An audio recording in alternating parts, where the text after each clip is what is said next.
Every day, we build the world around us. But who's checking in on us? Welcome to Built For Us. It's a brand new podcast. Built by construction workers, for construction workers. It's our own honest space. There's no scripts, there's no suits. It's just Real talk about mental health, stress, And showing up for each other. Good evening, ladies and gentlemen. Welcome to the Built For Us podcast. You are with Ben and Vish, and we are going to be talking about tonight bullying on site, the way it affects you, the different ways people see it, bantering, all those kind of things that are taken for granted on building sites and how it affected myself and other people on site from what I've spoke to and other people I spoke to. So, welcome, Vish. Hello, mate. How are you? Yeah, I'm really good. Thank you. Really good. I was going to say, you picked a really, really interesting conversation to deep dive into. So where do you want to kick things off? Yeah, it's something I've always wanted to talk about because it's not talked about enough, I don't think. And I don't think enough men talk about it because it's embarrassing, if anything, I think, that most people find. So what I found was when I first started in the building industry, you were like a mate or a Joey, they called you. So you would learn the trade like an apprentice. And then you'd work your way up the ladder and become a fitter or a project manager or anything like that. Now, when you first started, you normally start in your teenage years, so you're quite vulnerable anyway. And I found that near enough from day one, people would mock you for not just normal things. Everyone has a bit of banting with their friends, but I think it goes a bit further when they talking about your sexuality because you're not as much of a lad as them or not getting up to what they get up to down the pub or at the weekends. If you're a bit more, I got brought up by two women, so I've always been a bit more feminine. So when you're on site, it's such a manly world, it's hard to fit in. So then you try to become that person and become a fake person, which then shows through anyway.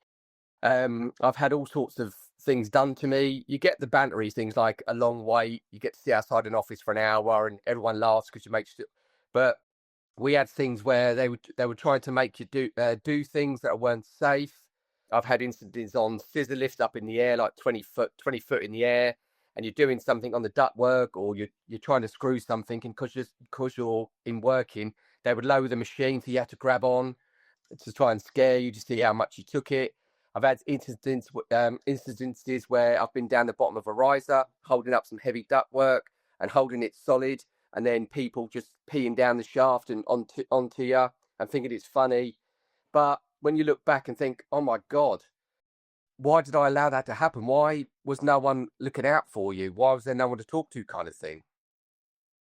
Gosh, that sounds absolutely traumatic. And I agree with you. There's the joke side of things, like, go get me a glass hammer, and you all have a bit of banter and you have a laugh and you have a joke because you're greener than green, and people can take the mick out of you. And I think that side of the culture, I don't think it should change, because if you're coming into construction, you're coming into a 85% male dominated industry.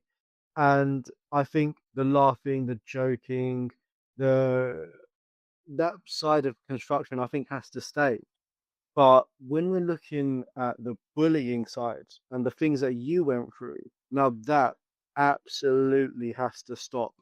Because from personal experience, I've been outside, I've worked in the cold, and you're surrounded by a group of geezers, and you need that laugh, you need that joke, you need that banter just to keep you going. If you're working a night shift, especially, come 2-3 o'clock in the morning, you're like, oh, Yeah. with feeling it, mate. You know what I mean?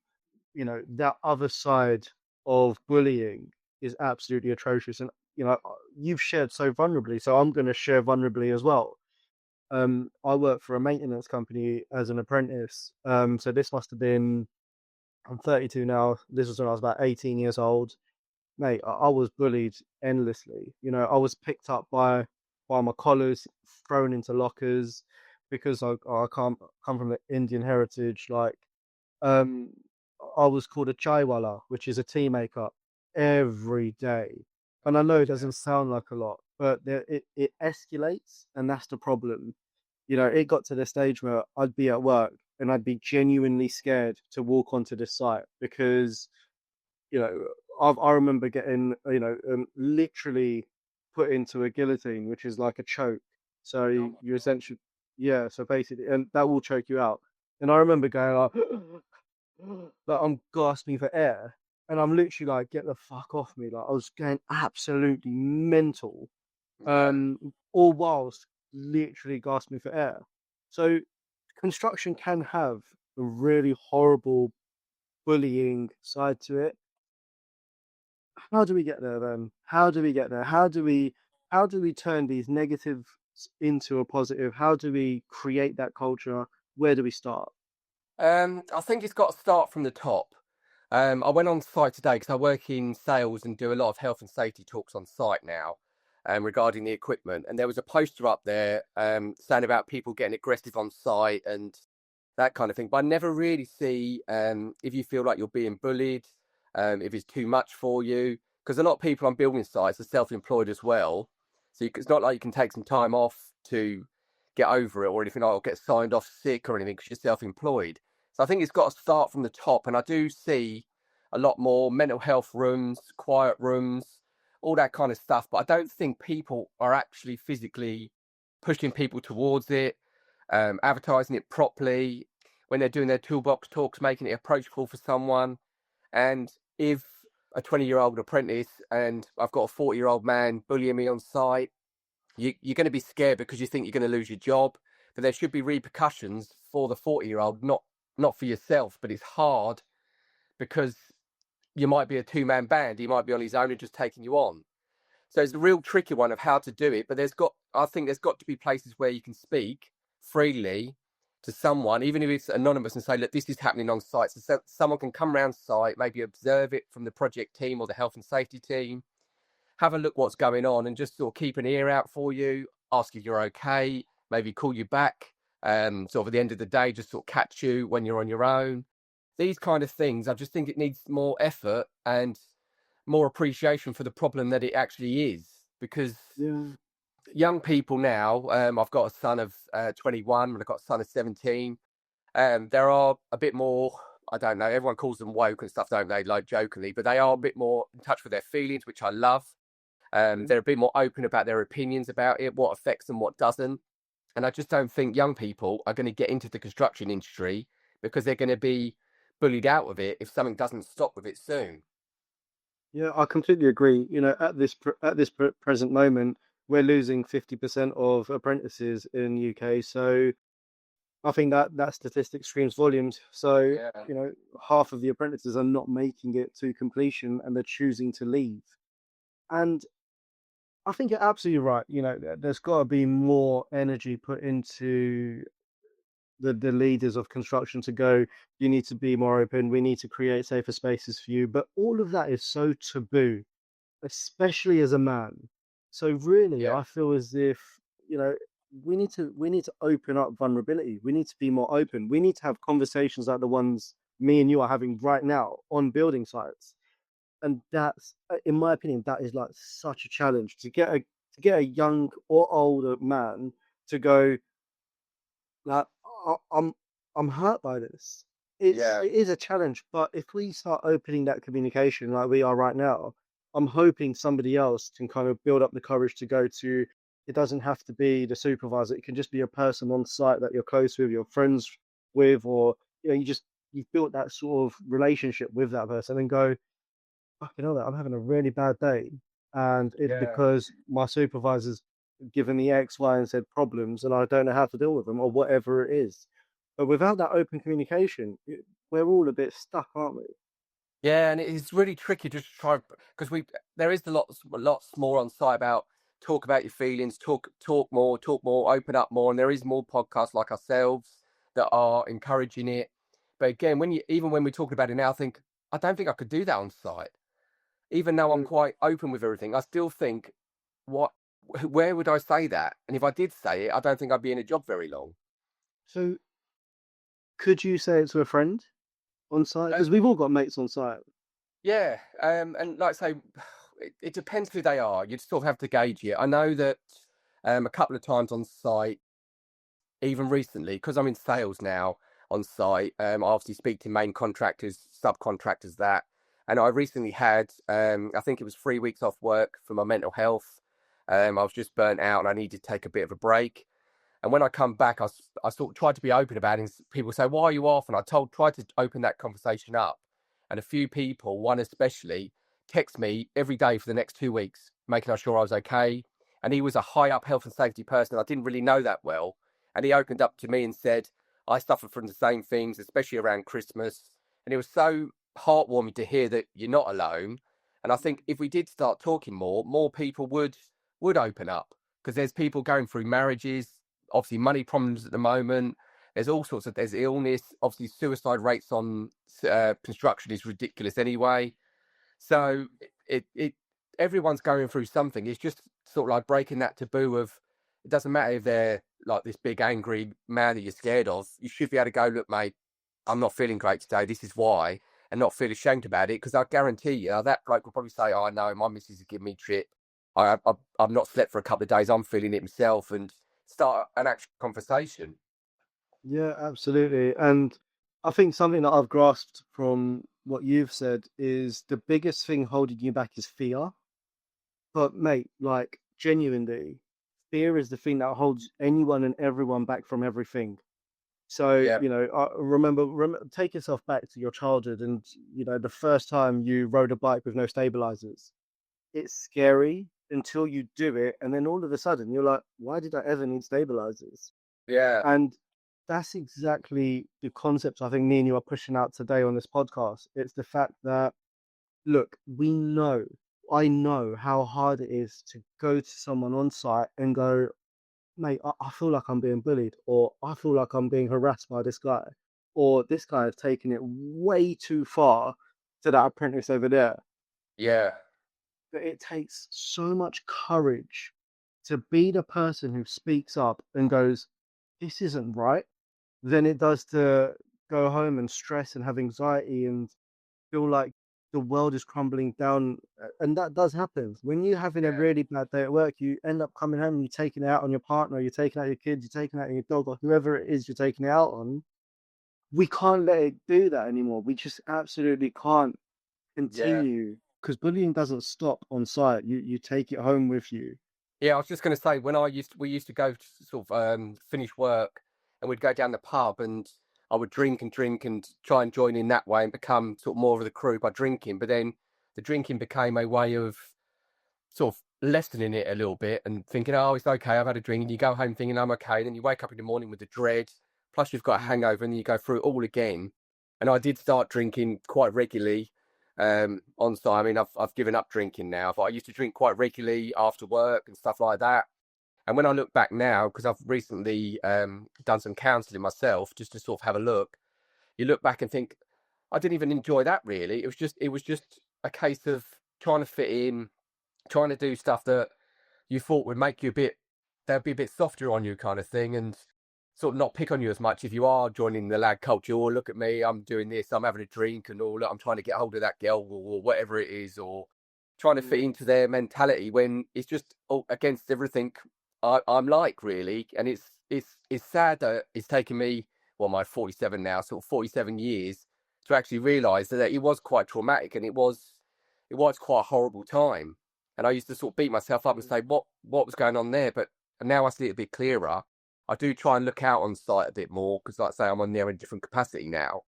And I try to talk openly as much as physically possible to everyone on site about it. You do get responses back. So, like you say, it is trying to break down that fear of it and just going, yeah, there is someone on site that will listen. There is someone on site that will help. There's always someone. You know what's really interesting? There's two things I want to touch on there. And the first thing is, I was listening to another podcast recently, and the guest on there said something really fascinating. It was about social media. And it was something on the lines of, we all know that there's something wrong, but it's only when we start talking about it, we start going, "Oh, I'm not the only one who thinks that." And Yeah, just like you said there, and then all of a sudden I've said there, and then the guy you spoke to a little while ago then was vulnerable to you. Then the health and safety manager was also vulnerable to you. We all know deep down that we don't all like we don't go out drinking on a Tuesday night, and we don't like the hangover on a Wednesday morning, and we don't want to repeat that cycle. We all know it. It's Yeah, just about talking about it so that other people kind of go, ah, shit, I'm not alone. There's yeah, somebody else who thinks like me. And yeah, I think that's such an important thing to say. And the other thing is like a solution side of things.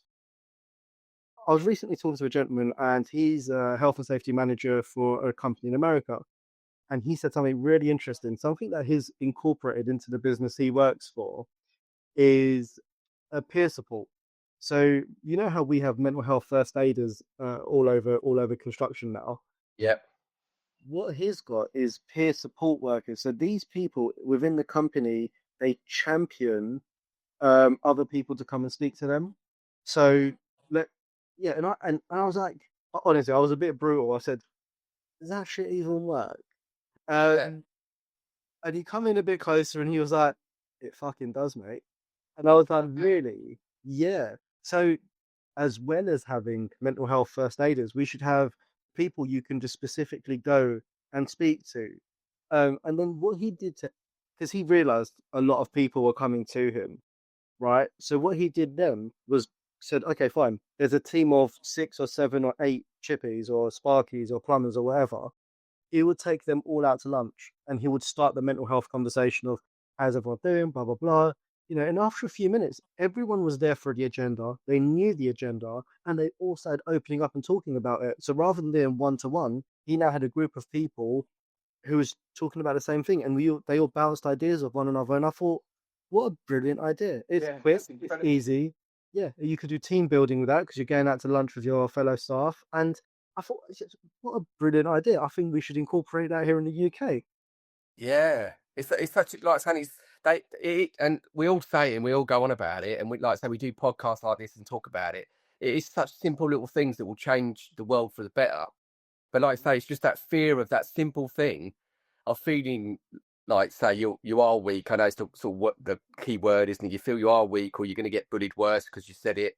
But if you actually stood there and said to someone, I don't think, unless they're completely nasty, they're not going to go, oh yeah, I'm going to carry on doing that now. It will. I think it would stop people in their tracks, and they go, you know what? I'm having trouble at home. My release is maybe taking it out on you too much. I can't do it at home and stuff like that. So I bring it to work. You get the brunt of it, and then you take it home. Your kids get the brunt of it, or whatever it is. And then I say it's just as though that conversation, that little group of 6 people going for lunch, would stop that conversation dead. And then that's 6 people. That's 6 more people on site that people know are talking about it. So hopefully another 6 people reach. That's 36 people, and it just grows, doesn't it? Absolutely, 100%, Ben. And I think that's absolutely fascinating. But there is the other side of it as well, and I think it's important to touch on this because when we look at bullying, there's the victim and then there's the abuser, right? Yeah. And I think it's really important for the victim to do this in a safe space. Like I personally wouldn't recommend confronting that person head on and going, "Hey, mate, you're a fucking this." I wouldn't recommend that because that would lead to further confrontation. Ideally, in a situation like that, speak to a supervisor. If a supervisor isn't available, speak to the site manager. If the site manager is not available, then speak to the accounts director who's probably sitting up in an office somewhere, Yeah. or speak to the health and safety manager. There is always someone you can speak to, because let's be honest, if you're feeling bullied by this individual or this group, the chances are you're not alone. There's probably a lot of people feeling the same way, but they all feel like they're isolated and alone, so they don't speak up about it. But honestly, I absolutely vouch for this. It's we don't need to man up; we need to speak up. And when we Yeah. speak up, as you said, the world changes for the better. Yeah, exactly that. And speaking up is, like I say, I've tried to speak up like most of my life, sort of, but not in any conviction or with anything to back it up. And now I'm a bit older, people are starting to listen to me and sort of change the way they think and the way they talk, which is, when you see it in people, it is inspiring for everybody. So it's an incredible thing just to, like say, just to speak up, because sometimes it can be the bravest thing you ever do, but it'll be the best. Absolutely. And there's something we need to add a positive twist to this because look, we need to be real here. The construction industry is, 250 plus thousand workers short. 50% of apprentices are dropping out. We're losing 2 construction workers to suicide every working day.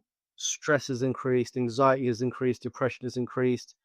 But for people coming into construction, I want to say this open-heartedly, things are going to get better. There are so many people talking so positively about the industry.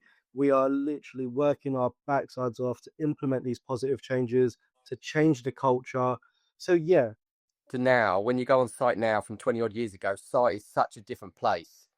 yeah, And that's what we want. Is it's getting better every year. It's getting better. Everything's getting better. Health and safety is getting better. People are more aware. Like I say, there's more charities going into mental health charities going in doing toolbox talks and open up these conversations. So it is getting there. And like I say, we do need younger people to come in, and that's what this is what this is all about, to make sure that when they come in, it's a different world for them, and they can prosper, and we need construction. We need to build everything in this country. So the more people can get in there, because it can be such a rewarding career as well. So yeah, I couldn't agree more. And when we open those doors to people, especially young people, they add so much value to the industry. They've got a different perspective. They view the world completely differently, and we really need that talent to come in. And it's not just young people. I would like to say it's women in construction too. We need more women. We need more diversity. We need more inclusion. But I know they're all, as some construction workers will say, woke words or snowflake words. But it's not true, because everyone who comes into construction, they add something to it.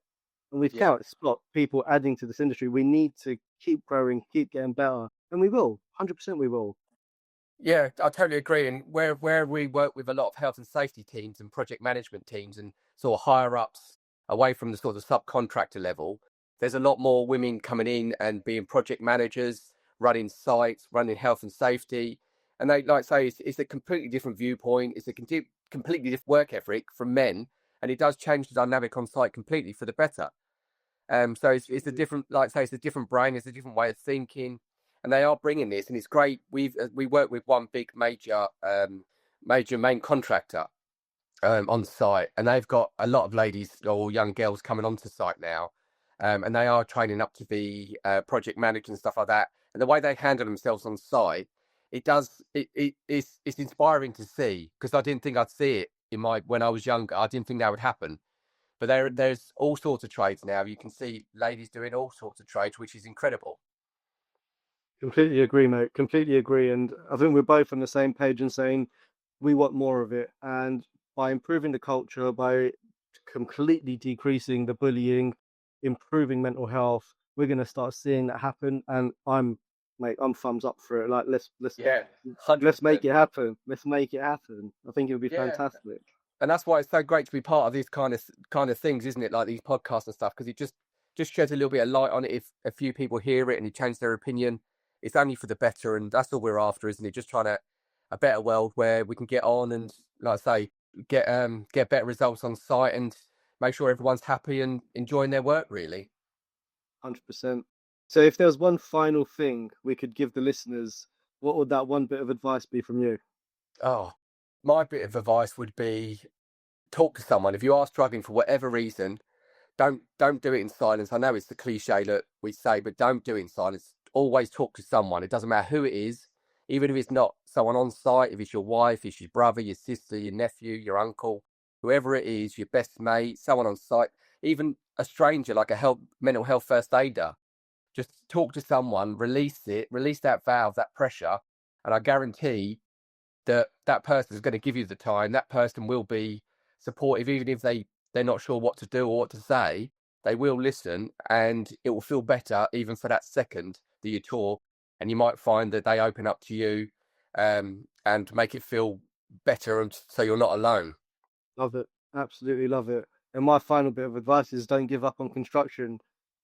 We're working to make it better. We're going to make it better. And we just need a bit of time to make it all happen. So never give up on construction. Thank you for listening. It's been an absolute pleasure, Ben. Thank you for your time. Lovely. Yeah, thank you too, Vish. It's great meeting you, because it's the first time we've met on this podcast, so it's great meeting you properly. Likewise, mate. Likewise. Yeah. Just to finish off, to say if you do want to follow us, share us, like us, it all helps. Spread the word. All the information is below. If you are struggling, there's help below. Please feel free to share, and we hope you found this helpful. Yeah, make sure to hit the subscribe button too. That's actually good teamwork, that. That was, yeah. Someone would have thought we rehearsed that one, innit? Thanks for viewing this episode. We really appreciate your support. Remember, follow us, subscribe, share with a mate, join us live. Built for us. Let's build something stronger together.